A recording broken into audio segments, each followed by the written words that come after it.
Сәлем достар, және оның достары, олардың таныстары мен жолдастары. Еліміздің ән туралы айтылатын жалғыз бағдарламасына қош келдіңіздер!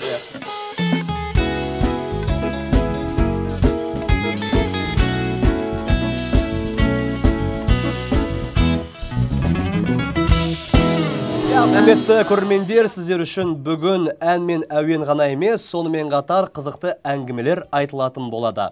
Олай болса, бүгін кешімізді бастамас бұрын мен сіздерді өзімнің әріптестермен таныстырып кетейін. Осында отырған талантты еліміздің жастары, ақшасы аз болса да әйтеуір халық үшін, өнер үшін жүрген менің достарым. Қабыл алыңыздар, пианинода, фортепианода, клавесінде, сонымен қатар адамның нервісінде жақсы ойнайтын клавишник Ғалымжан.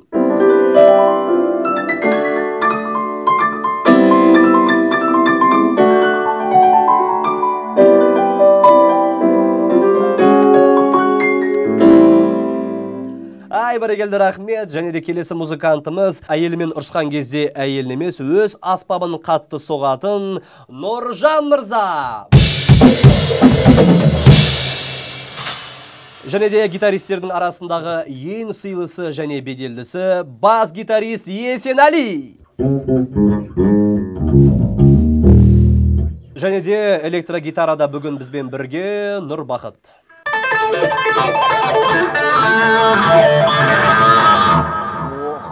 Және де бүгінгі кешімізді жүргізуге Б категориясы куәлігі бар мен Тимур Умаров, достар.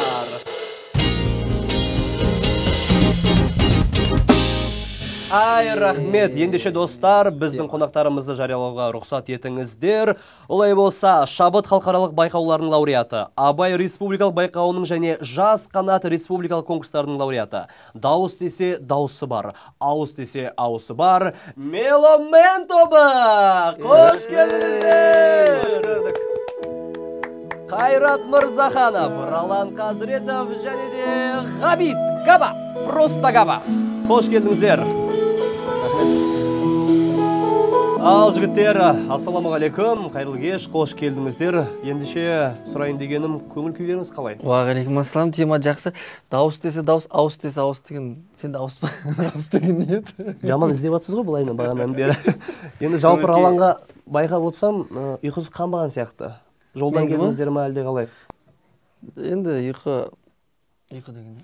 Ролан қазір бизнесмен ғой. Тек қана әңгін айтпайды, бизнесі бар, ұйқысы қазір аз. Бұрын 8 сағат ұйықтайтын болса, қазір 4 сағат ұйықтайды дегендей. Құпия болмаса ол қандай бизнес ол? Раз бизнесқа көшіп кету бар ма не? Кішігірім. Бізде солай. Жақсы, хорошо. Көңіл-күй тамаша. Енді жігіттер, бүгінгі біздің бағдарламамызға немен келдіңіздер, қандай әнмен келдіңіздер, соны айта кетсеңіздер. Кроссовкамен келдік. Не могу с ней шутить, наверное. Бүгін біз енді біздің топта емес бұл жігіт кім екен? Көрініп тұр, кішкешектеліп отыр. Ана приколдарын азайтып отырсаңыз, Тима, өзіміздің кәдімгі алғашқы әніміз, біздің паспортымыз деп айтсақ болады. О махаббатпен келдік. Иә, негізі мен жаңа ғана сіздерді келетінін біліп, негізі ойлап отқам ішімде, ай, бұл жігіттер по-любому осы о махаббат ән алып келеді деп. Енді қазір қателеспесем, жалпы өздеріңізге келісетін шығарсыздар, мынау әлемде 90% әндердің барлығы махаббат жайлы. Бірақ біздің қонақтарымыз сол қалған азғантай 10% ішіне кіреді. Мысалы, қателеспесем, Меломен тобында бір демалыс жетіспей жүргенде демалыс керек деген әндеріңіз бар екен, е? Сонымен қатар, тағы қандай басқа әндеріңіз бар, махаббатқа қатысы жоқ әндер бар ма сондай? Мөлдір ай деген. Мөлдір ай. Махаббатқа қатысы жоқ әндер әрине, бізді бағанағы бар ғой Мөлдір ай. Махаббат енді ана туралы не болады ол? Махаббатқа жатады деп ойлаймын мен. Отан туралы бар. Махаббат. Сондай патриотический әндер бар деген сияқты, махаббатқа қатысты. Бізде бір ән бар. Қабірден хат деген. Махаббатқа жата ма? Қабірден хат? Қабірден хат деген. Енді тақырыбы да ауыр кәдімгідей. Қабірдегі оқиғаны жеткізеді. Шын айтамын, ол әнді шығу тарихы бар өзінің ерекше. Жарылқасын Дәулет ағамыздың, Серік Қалиев ағамыз сөзін жазылған. И және де ол әнді бір жігіттер қателеспесек бір 4 рет па орындағанбыз өмірімізде.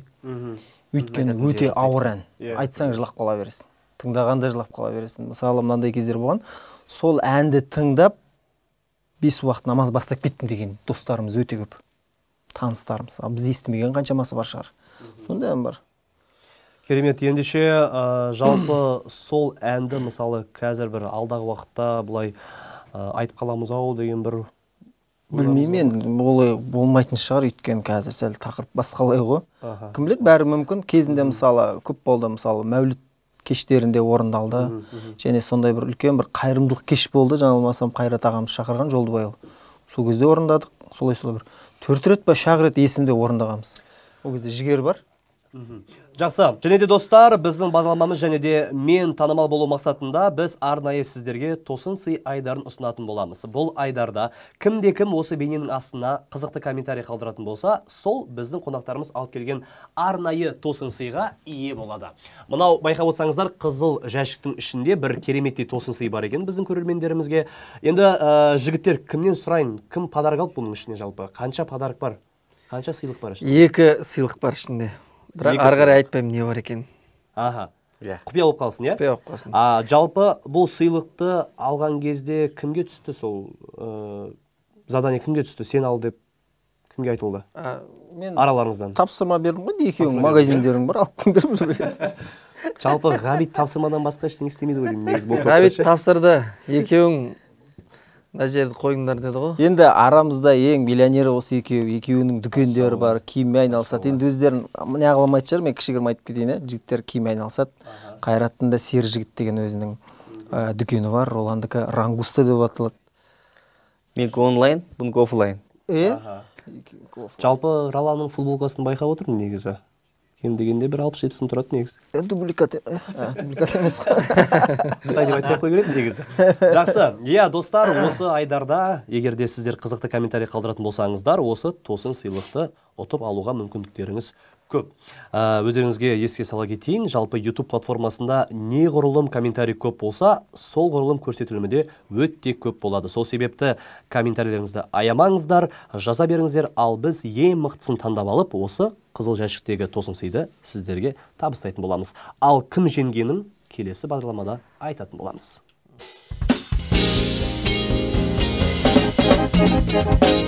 Олай болса, қадірлі көрермендер, Меломен мен дейтін жігіттер бүгін бізде қонақта. Олай болса, бізде жаңалықтар, эксклюзивті жаңалықтар айдары.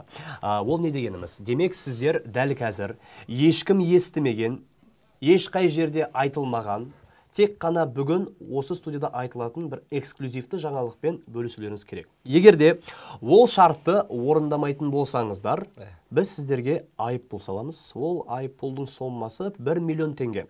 Бірақ ол ақша бізге қалмайды. Ол ақшаны біз көрермендердің арасында ойнататын боламыз. Мен ойымша 1 миллион теңге в принципе сіздерге ақша емес қой енді. Бірақ сонда да айыппұл ма әлде жаңалық па? Жаңалық болды да ол? Жаңалық тек творчествоға қатысты ма, кәсіпке қатысты ма? Мен ойымша ол біздің көрермендерге қызық болу керек. Олар ертең өздері жазады. Мысалы, біздің көрермен енді бізді енді көріп отырғаннан кейін біздің өнерімізді бағалайды ғой, енді өнерімізге қызығады деп ойлаймын. Сол үшін өнеріміз жайлы айтқанымыз шығар. Биыл енді ешқай жерде айтылмаған жаңалық, Меломен тобына 15 жыл толып отыр. Браво. Соған орай киелі қасиетті шаңырақ, қазақ концертпен бірге жеке шығармашылық кешімізді өткіземіз деген жоспарымыз бар. Жаңалығымыз сол. Бітті. Керемет. Ол жаңалық қай жерде жалпы болады? Ол концерттеріңіз қай жерде болайын деп жатыр? Алматыда ма? Алматы, Астана. Алматы, Астана, екі қалада. Бірақ неге Ғабиттің настроениесі жоқ? Неге настроение? Білмеймін ғой, жаңалық концертте шоши бастайды Ғабит бізде. Концертте бар ма жалпы бұл жігіт? Бұл Ғабит концертте шоши бастайды. Өйткені ең анау айғайлайтын үлкен жоғары ноталарды айта береді. Жоғары ноталарды Ғабит алады да. Сол үшін концертте шыңғырта береді десе. Шыңғыртқанда сіздің дауысыңыз қандай сонда? Музыкада бөлінеді ғой дауыс деген. Тенор, лирикалық тенор. Октава. Қандай октава? Бұл шыңғыратын жерінде мынау беліне не байлап қоямыз. Димашта мысалға Димашта 6 октава дейді. Бізде Ролан екеуміз ары кетсе 2 апта болды. 2 октава. 4,5 деп айтқан Лиза Колгулова. Менің ойымша 4,5 деген ол керемет ол. Енді Лиза негізінде Ғабитші айғайлайтын жерден айғайлайды, бірақ анау көп жерлері Ғабит өзі ондай не деп айтам, көрсеткісі өз өзін көрсетпейді да. Көрсетпегенде ол қарапайымдылық деп ойлаймын мен. Негізі Ғабиттің мүмкіндігі ән айтқан кезде топтан былай біз немесе ондай әндер әлі шыққан жоқ айтылады. Ғабитке мен айтамын да, Ғабит, сен өзің сөйтіп шығарсашы, топтан бөлек өзіңше бір әнді айт. Мысалға бағанағы Димаштың, енді Димаш ол Димаш қой, бірақ сол сияқты айқайлаған кезде, Димаштың әндерін айтқан кезде Ғабит дауысын жеткізе алады негізі. Бірақ ол жағын мүмкін пысықтамайды. Иә, бірақ енді жалпы әрбір адамның тембр деген нәрсесі бар ғой музыкада. Жалпы тембр деген ол қайталанбайтын нәрсе. Бірақ енді сіздер осы Ғабитке сондай бір ақылдар айтып жатыр екенсіздер. Ертең бұл жігіт айтып жарқ етіп шығып кетсе, әлемнің сахнаға кетіп қалса, потом өздеріңіз өкінбейсіздер ме? Ғабит тек қана қуанамыз. Өйткені 15 жыл Ғабитке шыдау. Мен шарт қоямын ғой, мысалы 15 жыл Ғабитке шыдау оңай емес. Басқа әлемдік продюсерлер өздерінің ұсыныстарын айтқан кезде мен шарт қоямын. Топ жүреді қасында, міндетті түрде топпен бірге бірінші топтың демас, одан кейін жеке істей береміз деген сияқты. Қалай жақсы көрмейсің мұндай жігітті айтыңыз? Иә, әрине, әзірге жоқ. Негізі Ғабиттің негізгі біз мына топқа келген кезде осында жұмысты істейміз ғой. Біз дәл қазір бағанағы сіз қойған сұраққа біз ол жастан өтіп кеттік деп ойлаймын. Бағанағы біз 2 жыл, 4 жыл болатын болса, 5 жыл болатын болса, жарайды 10 жыл болатын, 10 жыл енді көп шығар, бірақ 15 жыл өтіп кеткеннен кейін мен ойлаймын жанындағы жігіттер бір-бірін тастамайды. Жеке-жеке де жүре береді ғой мысалы қазір. Әрине, бірақ сонда да өмірде таңғалмайсыз ғой негізі, таңғалу деген. Еркіндік қой қазір. Еркіндік, жеке де жүре береміз. Мысалы қазір бізге мынандай сұрақ қойса, мысалы бір топ действующий тарап кетті десе ешкімге қызық емес та. Неғып өйтті деп ешкім айтпайды да, өйткені еркіндік шекара ашылды, демократия орнады. Әркім өзі жекеден тобымен де мысалы қанша рет айтты жігіттер квартеті тарап кетті деген слухтар шықты. Мысалы Музарт тарап кетті, ешкім таңғалған жоқ. Қараса қайт бірге жүріп, пиар сияқты көрінді, басқа көрінді, бірақ қазір қарасаң бәрі жеке-жекеден мықты, біреу бір кәсіппен айналысып жатыр, біреу фильм түсіріп жатыр. Бірақ жаңағыдай бір шаңырақтың астында өнер деген кезде жинала қалады. Біз неге әкеліп тұрмыз? Ғабит, сен жеке ән жаз деген әңгіме ғой. Соны жазу керек еді. Бізде жеке әндер бар да ше. Тимаш әкеліп тұрған шығар. Шынымен де былай қарасаңыз. Енді жақсы, керемет, сіздерге тек қана сәттілік тілеймін. Әрқашанда осы достықтарыңыз тек қана нығая берсін. Меломен тобы жарқырай берсін. Енді мен мынау байқағаным, жалпы Инстаграм желісінде ортақ парақшаға қарағанда өздеріңіздің жеке парақшаларыңызға көбірек көңіл аударады екенсіздер. Мысалы, Қайреке, сізге өтетін болсақ, шынын айтайын, мен сіздің парақшаңызды қарап тамсанам, қуанам, қызыңызбен билейсіз, ән айтасыз. Сіздің видеоңызды көріп мен үйленгім келеді, шын айтайын. Үйленгіңіз келеді? Үйленгім келеді, қатты үйленгім келеді. Алаңға келетін болсақ, сол желание қайтып кетеді менде. Неге десеңіз, бұл постоянно әйелін түсіре береді. Әйелінен басқа ешкім жоқ сияқты, сол әйелін түсіре береді. Мен қорқамын, мен ондайдан қорқамын. Ғабит келетін болсақ, жарайды, Ғабит қой беріңізші пока. Бұлай қойып. Қайреке, жалпы сіз мынау Инстаграмға иә деп, мен Қайрекпен сөйлесіп қойын бірінші қайда. Асықпаңыздар, иә? Жақсы. Жағыласпен көтерсейсің. Жоқ, бұлай ғой. Қызыңызбен мынау Инстаграмға бір видео салған кезде айтыңызшы, жалпы халық басқаша қабылдайды ғой сізді, иә? Сразу ана хейтерлердің өзі походу жұмсарып, ой, какой он классный деп сондай бір классный отец деп. Иә, сондай болады. Семенин деп. Негізі ол тематический тема ғой, былай айтқанда любой нәрсенің, не нәрсені алсақ та тематический болса, ол өтеді деп ойлаймын мен. Мен әрине қызыммен салсам, қызыммен өтеді. Ең бірінші мен әннен басталады, қызыма арнаған әннен басталады. Сол жерде ол қыздың эмоциясы, қыздың жылағаны, сол походу халықтың жүрегін жаулаған сияқты. Содан кейін әрине тоқтатпайсың ғой, оны түсіргеннен кейін, халыққа ұнағаннан кейін сол сияқты нәрселер түсіре береміз біз. TikTok болсын, әніміз болсын, әңгімеміз болсын. Былайша айтқанда бір коммерциялық ой болып тұр ғой енді бұл жерде. Өтіп жатыр деп тұра бересіз ғой сізде, ұялмай. Ол да бар ғой енді, ұялмағанда. Жоқ, дұрыс қой енді, залетает, почему нет, иә. Инстаграмда жүргізу керек, TikTokта жүргізу керек, тоқтап қалмау керек деген сияқты ғой. Қазір парақшаңызда қанша мың подписчик бар? 245 мың. Фолловер дейміз ғой енді. Әдемі, жақсы. Міне қызыма ән арнағаннан кейін маған бір 40 мыңдай адам қосылды. Керемет, керемет. Ғабике, енді мынау мен негізі Ғабике демесең бұл жігіт ренжіп қалды сияқты. Габа деп айта берейін, иә? Габа, негізі осыдан бір 2-3 жыл бұрын сенің атынан біреу жалған фейк парақшалар ашып, қайсы адамға бірдеме жазған екен, жаман нәрсе жазған екен, сондай болды ма? Жалпы ол кісін таптың ба, қалай болды ол? негізі не жазған екен соны құзырлы органдарға тапсырғам. Кейін жеке шығып негізі тауып қойды, заңды түрде жаза қолданады деп. Бірақ ол қорқып, мен оған айтып жатырмын, сен өзің келіп кешірім сұрап, ескерттің де? ескерттім де, кешірім сұрап, парақшаға жарнамала. Айт, мен болмаса маған видео жолдау жібер, мен сені түріңді көрсетпей салайын. Өйткені бұл нәрсе осыдан 3-4 жыл бұрын келетін маған. Мынау сіз ба, не деген оңбағансыз, не, анау-мынау, әжептәуір отбасыңыз бар екен, неғып бұндай нәрсе жазасыз деген нәрселер өте көп болды. Сосын мен қанша рет салдым, инстаграмға да салдым, сториске да салдым, бұл мен емес, алданып қалмаңыздар деп. Сөйтіп жақында таптым негізі ол жігітті. Жігіт пе екен? Иә, жігіт жас бала сияқты қуып отырған қыздарға жаңағыдай неше түрлі нәрселер жібереді екен. Мен қазір сторисқа бірдеңе салсам, соны өзіне көшіріп алады да, өзіне салып отыра береді ол. Ол және де қызығы ВКонтактеде и Инстаграмда отырады екен. Мен ВКонтактеде отырмаймын, бірақ өз парақшам бар, отырмаған. Бірақ сен өзіңе габа бір андай сұрақ қоймадың ба, неге именно мені осылай қатты аңдитын жігіт бұл деп? Білмеймін ғой, соны мен таңғалып. Неге бізді емес дейсің? Неге мысалы мына кісілерді емес, неге сенің? Неге Роланда да болды ондай? Иә, жалпы онда қосымша сұрақ. Просто мен шақырамда. Сразу шығарамын. Оны көрмесең қайдан сен бүйтесің? Көремін ғой. Жақсы. Енді қосымша сұрақ, жалпы барлықтарыңыз айтқанда осы уақытқа дейін көп ашылды ма сондай фейк парақшалар? Фейк парақшалар болсын мысалы. Фейк деген өте көп болды ғой. Енді біз агентте көп болатын. Шыны керек. Агентте? Агент бар сен тұрмағансың. Mail.ru. Жоқ, енді шығып келетін кезде болды мен. Застал. Біз басталғаннан бастап бізде фейк өте көп болды. Енді бастапқы 10 жыл деп айтайын. Бізге 15 жыл қазір. 10 жылға дейін бізде өте көп болды. Оны жайлап бүйтіп серия бастады екен. Біздің уже фанаттар үйленіп, бағанағы бала шағалы болып деген сияқты, қолдар тимей кеткен сияқты. Бірақ қазір енді аз, Ғабит айтпақшы, Ғабиттікін деген болып тұр ғой. Бізде ондай қатты жоқ негізі. Жарайды, бұл фейк парақшалар дейміз, бірақ та фан парақшаларыңыз бар ғой, иә? Бар, фандар бар. Фан парақшалар әлі де бар. Мысалы, жақында тағы біреу ашылды. Ақтөбе фан, Атырау фан. Біз осылай ашып жүргізсек бола ма? Сіздің аттарыңыздан сіздердің қызықты видеоларыңызды, қызықты сәттеріңізді салып.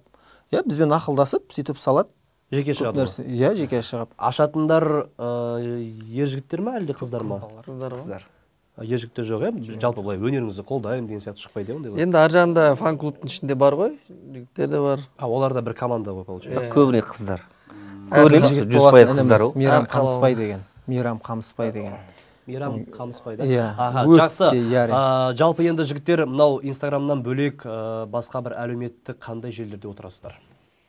Инстаграмнан бөлек, Инстаграмда отырамыз. TikTok бар. Енді баяғыда ВКонтакте, Facebook болған еді ғой, оны бағана Инстаграмға Ролан ше? енгізсек. WhatsApp-тың статусын қарап отырайын. Фильм бар ғой, я из прошлого деген. Контактілердің статусы мықты. Сіздер күлесіздер, негізі білесіздер ма? Көбісі әртістер айтады, мен мысалы Инстаграмға емес, сол WhatsAppқа салсам дейді, концертке билеттерім өтеді дейді, көбірек адамдар қарайды дейді. Жоқ, ол болу керек, ол болу керек. WhatsApp деген. Возраст қой. Жалпы енді жақсы, мынау осы қазір айтып жатыр ғой, енді хейтерлер деген бар деп, сол хейтерлермен қалай күресесіздер жалпы? Мән бересіздер ме? Мысалы, комментарий кірген кезде жаман бірден жазылып тұрады. Оны сіздер өшірмейсіздер деп ойлаймын, тұра береді ол. Мен ештеңе өшірмеймін. Ештеңе өшірмеймін. Тұр, кейбір ұятсыз нәрселер комментарийлерде тұрады. Неге енді ол шындық кейбір кездерде болып тию мүмкін де, сен бәрін көтеруің керексің. Сын түзелмей, мін түзелмейді дейді. Кішкене бойың тіктеп аласың, кейде қатты кетіп қалдым ба деген сияқты да, мысалы. Кей кезде арасында болады ғой, габа, арасында. Орынсыз болатын болса, мен мысалы өшіріп тастаймын. Өйткені бірақ габа өшірмейді. Мен өшірген емеспін, ешқандайсын білмеймін. Өйткені габа бағанағы походу түзу жүретін сияқты ғой. Сен ше? Мен жауабын өзім айтып тұрмын. Жақсы, керемет. Ролан, саған ешкім жазбайды ғой деймін вообще? Маған ба? Жазатын ше. Хейт жоқ па? Бар ғой. Ролан топтың кенжесі ғой, сөйлеген кезде де сөйтіп еркелеп сөйлейді. В общем, уронның бәрі либо габаға, либо қайрекет сізге түседі ғой деймін, е? Но не Роланға. Жақсы, жігіттер, енді мынандай бір кереметтей бір кішігірім ұсынысым бар. Дәл қазір сіздердің мынау топтарыңыздың парақшасын тірілту үшін бір кішігірім видео түсірсек. Осы бағдарламада бүгін отырмыз, әңгіме бағдарламасы болып жатыр. Баршаңызға, барша қазақ еліне сәлем жолдап, и акапельна бір кішігірім ән айтып жүрсек қалай болады екен? Давай, қос. Соткаға түсіреміз, Иә, соткаға түсірейік. Сотка кімде бар? Мен iPhone 15 Жаңа ғана 15-ші iPhone алдым деп айтып отыр еді негізі. Біз бір қызығы шыққан кезде аламыз сразу. Қалай түсіреміз? Мақтаныш емес. Селфи ретінде Видео түсірейік, онда Габа алсын. Давай. Габа. Микрофон деп, телефон өзінде. Бұны сүрту әдісі бар, Қыран Талапбектен үйреніп алғанбыз. Бағдарламаның аты әңгіме дейді. Әңгіме. Әңгіме, иә? Әңгіме бағдарламасының көрермендері дейміз ғой да? Қайсыны айтамыз, қайсыны айтамыз? Передниймен түсірейін деп отырсың. Передниймен түсіре ма или былай артқы камерамен ба?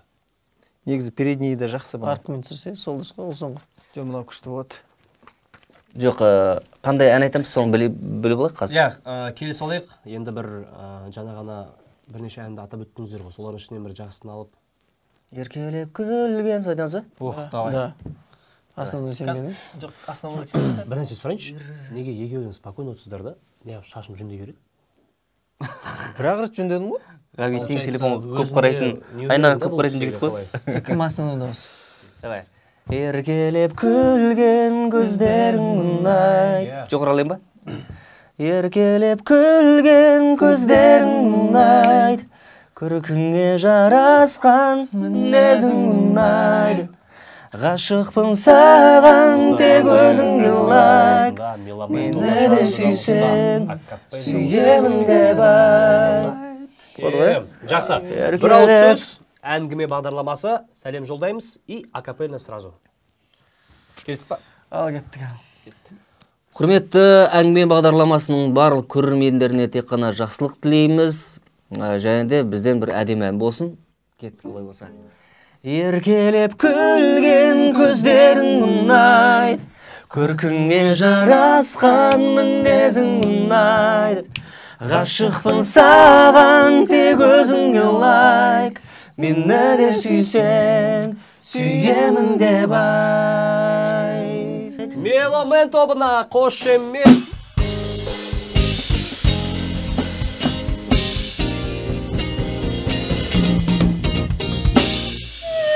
Молодцы, музыканттарым негізі мықты менше.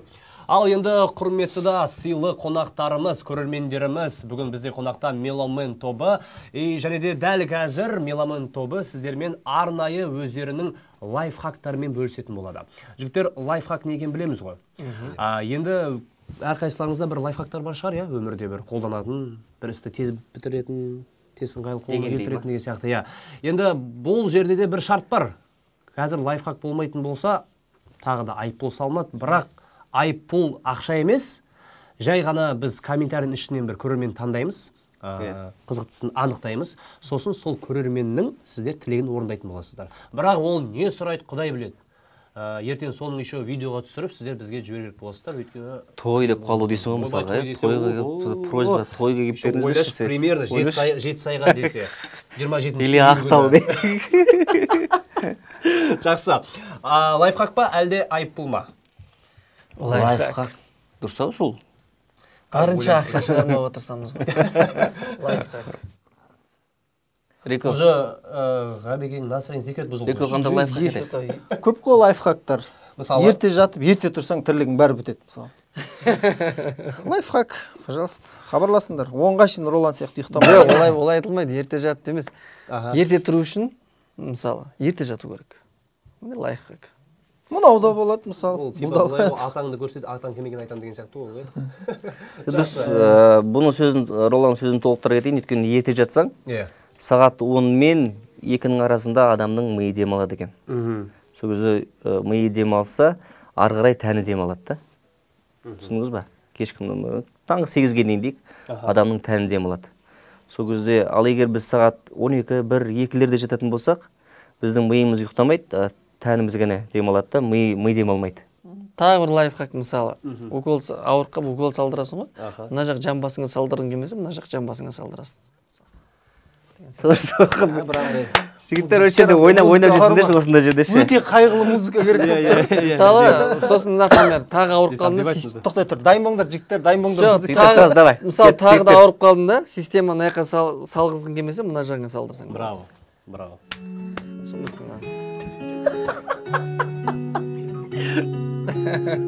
Андай серый фонмен. Тағы бір лайфхак бар да, Тима. Мысалы күн ыстықта жүресің да, көзіңе күн түсетін болса, очки тақсаң болады мысалы.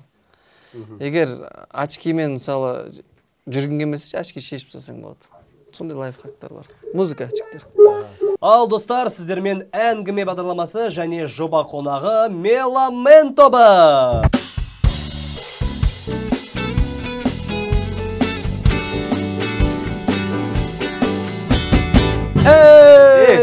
Бәрекелді.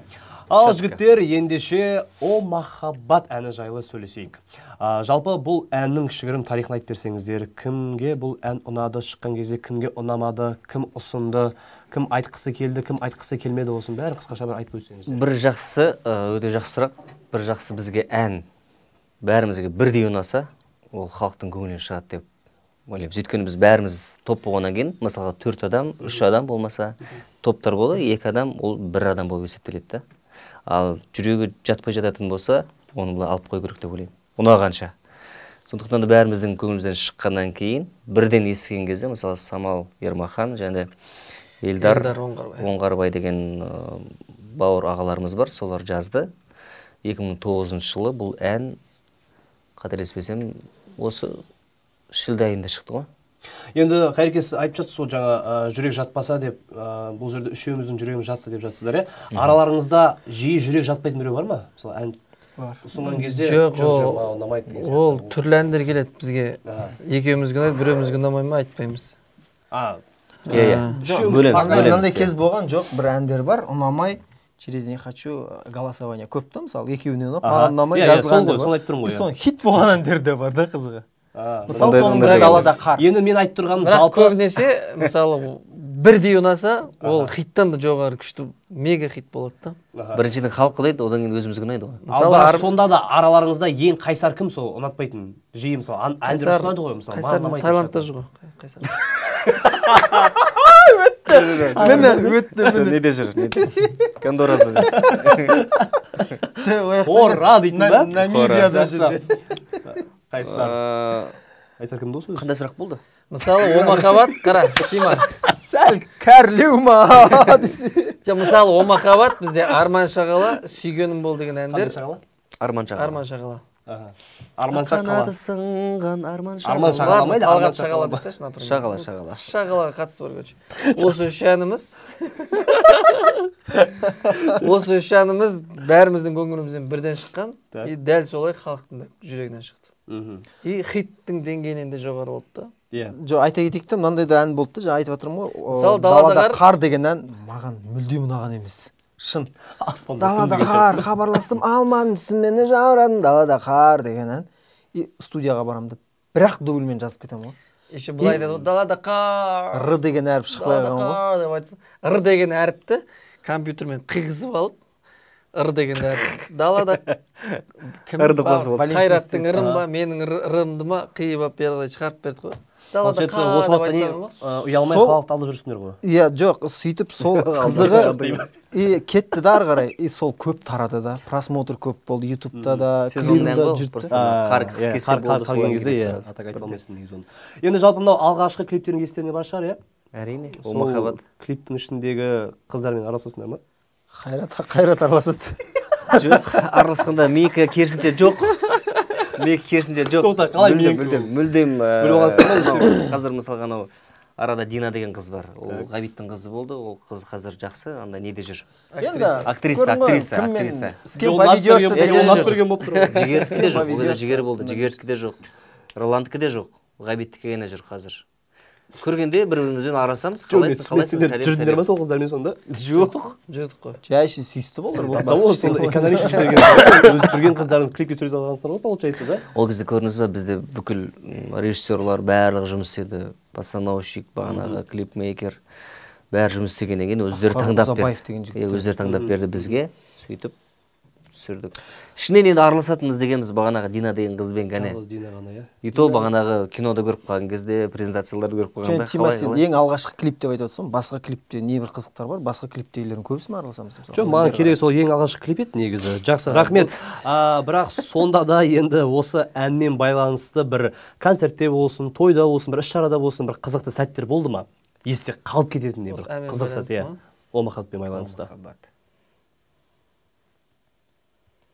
Мысалы, о махаббаттан кейін сүйгенім болды айттық. Мысалы, бір концерттерде ше. Одан кейін далада қарды айттық. Сондай қызықтар болған.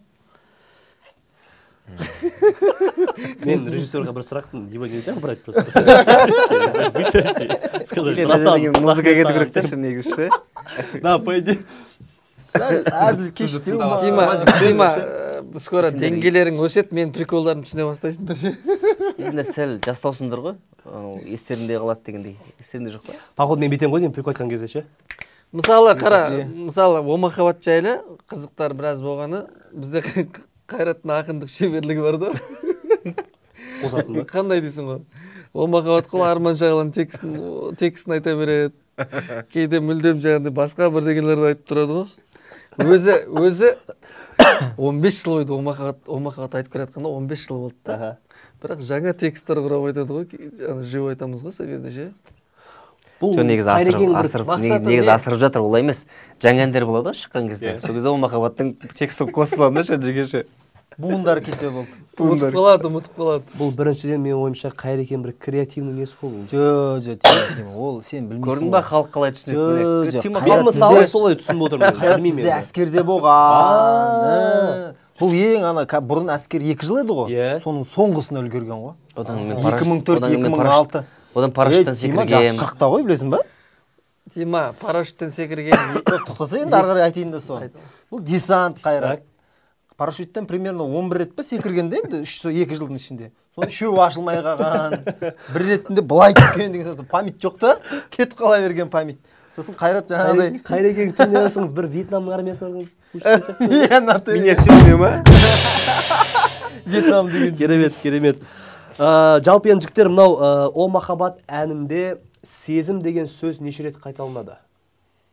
Сезім деген сөз жоқ. Есептеу керек. Расқа Жанарма жағасында жанып тұрған жұлдызым. Кетканымыз айттым жүрген. Жанарма жағасында жанып тұрған жұлдызым. Жақын болып барасың бәріне бүгін. Шөлдірейді бұты көзің. Қара белем орланып. Күннен күнге жүзім барады нұрланып. Махаббат қосып алу, шығарсып тосып алу. Махаббат өзіңізді қалу. Махаббат бағындағы сайраған күледің деген.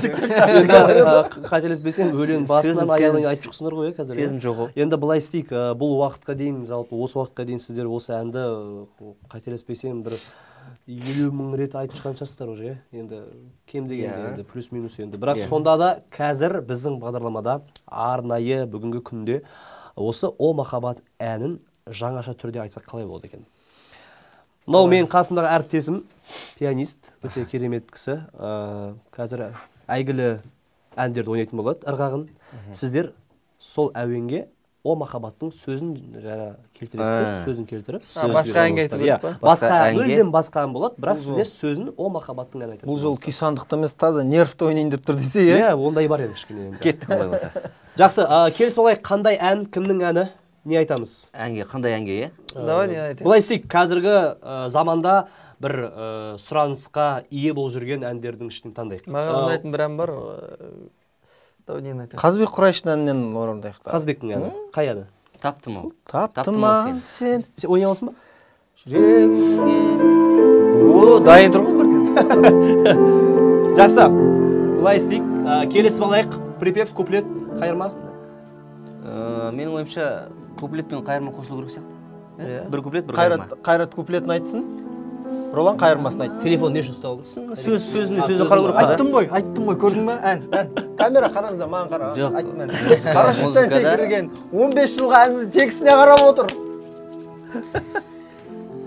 Қадірменді достар, дәл қазір әңгіме бағдарламасында Меломен тобының о махаббат әні жаңаша түрде қабыл алыңыздар. Ән әннің аты «О таптым ау сені». Қазыбек естімесін мынау. Қазыбек кешір. Жаңа арман жағасында жанып тұрған жұлдызым, жақын болып барасың ба бүгін, бәрінен бүгін. Жәудірейді бота көзің, қарай бере ұрланып, күннен күнге жаным жүзің барад. О махаббат, құсу алу, шығарып салып, тосып алу. О махаббат, құсу алу, шынды көргеннен сүйіп қалу. О махаббат,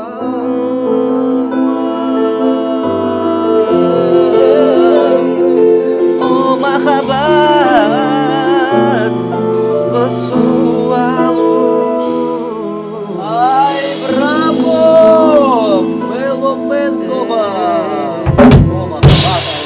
Болды ма Тима? Керемет. Болды ма? Байқап отырсам, Габа өте ритмичный жігіт екен негізі. Қазбек шықса да. Чумаков сияқты түседі екен бүйтіп андай асықпай ше. Тима Қазбек шықса деймін да, ертең сторис. Жігіттер не мынау деп ше жаңағыдай. Жігіттер демейді ғой, ағалар дейді ғой. Таптым ау сені деп айтса жақсы ма деп. Шыға алмайды ғой. Чүмкенде ашпайды ол. Жақсы. Олай болса, достар, құрметті біздің қонақтарымыз, жалпы енді мынау О махаббат әнін осы уақытқа дейін неше түрлі кавер версияларын тыңдадық, түрлерін тыңдадық. Енді менің ойымша дәл қазіргі сәтте қайталанбас оригинал нұсқасын тыңдауға да уақыт келді. Иә. Олай болса, Меломен тобы қонақта О махаббат әнімен қабыл алыңыздар, құрметті көрермендер.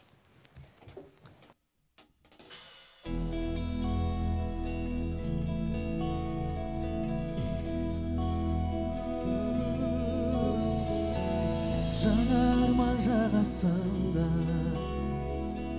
жанып тұрған жұлдызым,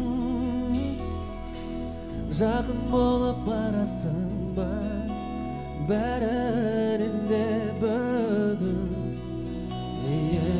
Жәудірейді бота көзің, қарай берем ұрланып, күннен күнге жаным жүзім барады нұрланып. О махаббат, құсу алу, шығарып сап тосып алу. О махаббат, күйіп жану, бір көргеннен сүйіп қалу. Жүрсем дағы далышында, ойындасың бағыма,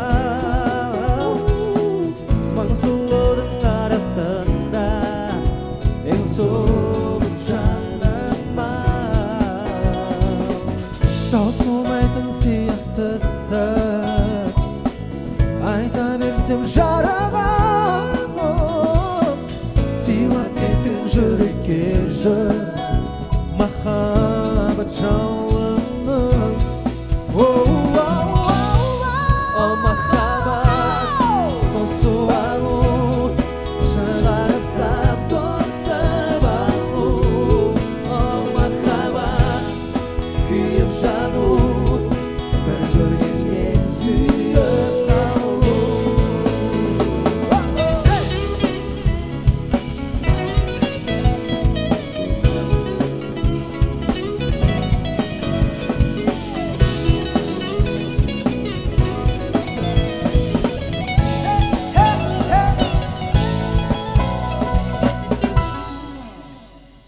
Ғабит өзің айтасың ба?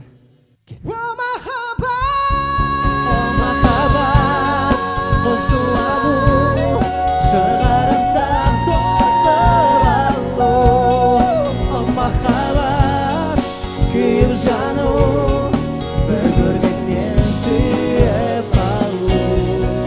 О махаббат, құсу алу, шығарып сап тосып жану бір көргеннен сүйіп қалу о махаббат қане болмаса қайырмасын тағы бір рет айтып жіберейік жігіттер кеттік олай болса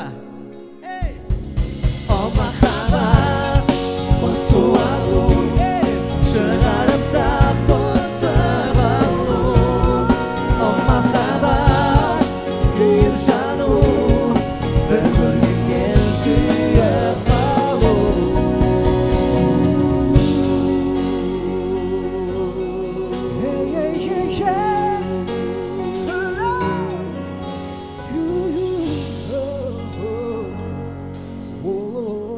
махаббаттарыңыз баян болсын. Бәрекелді, Меломен тобы. Олай болса, жігіттер, шынымен дәл қазіргі сәтте біздің көрермендерімізге, жастарға бір айтатын ақылдарыңыз, нақыл сөздеріңіз, бір ниет тілектеріңіз болса, сіздерде 1 минут уақыттарыңыз бар. Алтын уақыттарыңызды қазір бөліп жіберсеңіздер, тұтауларыңызбен. Әрине, енді бізден тілек болсын. Енді нетпей қойық, ақыл айтпай қойық, әлі ақыл айтатын жасты емес шығармыз. Барлық әңгіме бағдарламасының көрермендеріне тек қана жақсылық дейміз. Денсаулықтарыңыз мықты болсын, шаңырақтарыңыздан берекет кетпесін, жұмыстарыңыз әрдайым табысты болсын. Мен рахмет. Ал бұл болса насихат айдары бүгін бізде қонақта болған Меломен тобы.